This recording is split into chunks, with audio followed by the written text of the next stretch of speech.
Hello, this is Rachel, and this is a borderline recovery coaching channel.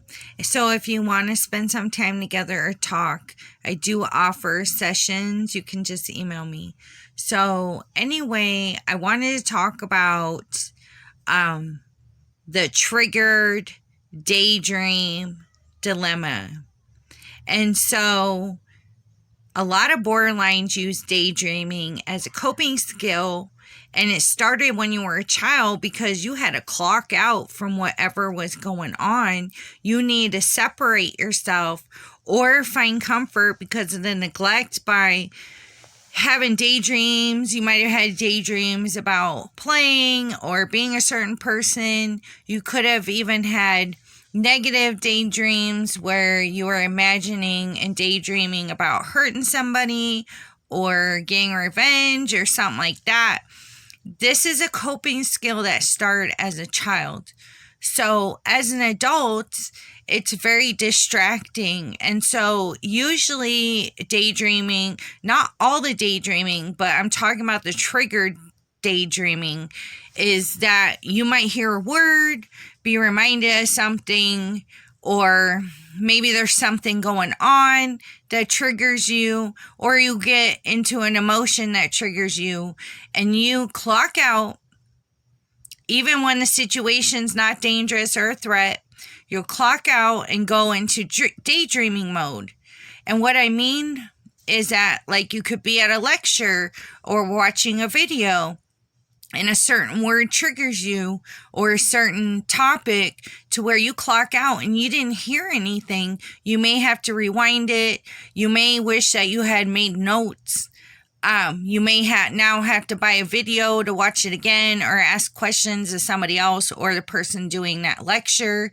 You just missed it because of a certain word or situation that triggered you or a topic. So it's like you have to do more work or just ignore it, to do more work to remember or get that information. And most of the times the information is very important to you, and it is something that you shouldn't miss. So daydreaming, as triggered daydreaming, you could get triggered at work and start daydreaming about, like I said, the positive or the negative daydreaming, but you're not really paying attention to your environment, which could be a safety issue. It could be, cause a conflict. If somebody asks you something, you may not be able to respond, or your work, is delayed and stuff like that because of these distractions. And so daydreaming could be, as a dilemma, could be that there's a situation that happened, word or emotion, that causes you to daydream, and you'll want to daydream for a long period of time when you're supposed to be doing other things. And it almost becomes obsessive because you're feeding the daydream over and over again, and you're adding to it, and then the daydream gets longer. So it's important to understand daydreaming as a coping skill and how it might not apply to you as an adult, because especially in a non-threatening situation, even if you get triggered, you're safe now. You're okay. You're not in that situation from a child. And the thing about this type of daydreaming, you can unlearn it. So you can break the habit or learn how to use it in a different way, or reserve time to, daydream later, maybe when you're resting or when you're doing activity or driving somewhere, whatever.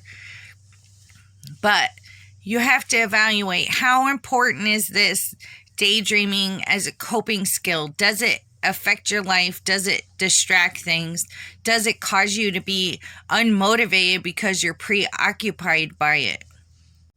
So instead of like PTSD, where you might have, a negative reaction or have an episode where you're acting a certain way towards people, this daydreaming dilemma is more of a distraction, and it's a coping skill where, it is intentional. It's just like, a few seconds of that intention to click in. And the thing is that it's gone so long with not being noticed as a coping skill that it seems like it's automatic, but there is a slight intention, because daydreaming is on purpose.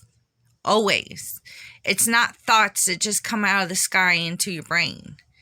These are made in your brain to think about, and a lot of people try to use it to manifest things, but it doesn't matter. When you're using it as a coping skill, it might be a crutch, it might be an obstacle in your way, it might not apply to the situations or things today, and being aware of it, you can make a difference in those changes. So I would love it if you comment. Thank you.